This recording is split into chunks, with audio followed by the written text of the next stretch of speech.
For the first time since the Second World War, a far-right coalition led by Giorgia Meloni has emerged victorious in the country's general election. But despite winning with a clear majority, the macroeconomic environment that the coalition is now to face couldn't be more turbulent. Italy has the second highest debt-to-GDP ratio in the Eurozone, which has skyrocketed as a consequence of the pandemic.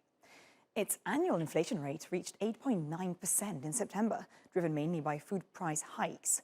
The trolley index of everyday goods such as food and household items was up 11.5% in year-on-year terms in September, the highest level since 1983. And the spread between the 10-year German bonds and the Italian BTP has widened to 250 basis points, the most since March 2020, when markets plummeted following the rapid spread of coronavirus because of political uncertainty. Italian people have sent a clear message. They want a central government to be led by the brothers of Italy.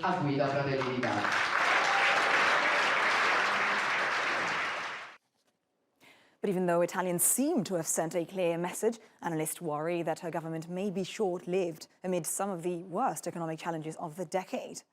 Economists say Italy should make full use of nearly $193 billion allotted to it under the EU's recovery plan in the wake of the COVID-19 pandemic. But Meloni wants to change the agreement with Brussels, citing the rising cost of energy and raw materials. Her government also wants to cut taxes for families, businesses, and implement a flat tax for the self-employed. The citizens' income and unemployment benefit introduced under the populist Five-Star Movement would be abolished. The program calls for a re-evaluation of the minimum pension, along with social and disability payments. Meloni has also pledged to protect pensions and reduce taxes on energy. But analysts say this does not bode well for the stability of her government and for the stability of a country that has seen 70 governments in 77 years. She has good reasons to be happy, of course, because the party was so successful, 26% of the votes, which is a huge result, actually the greatest result of a radical right party in Europe. But at the same time, she has some good news to be worried about the stability of her government, new government.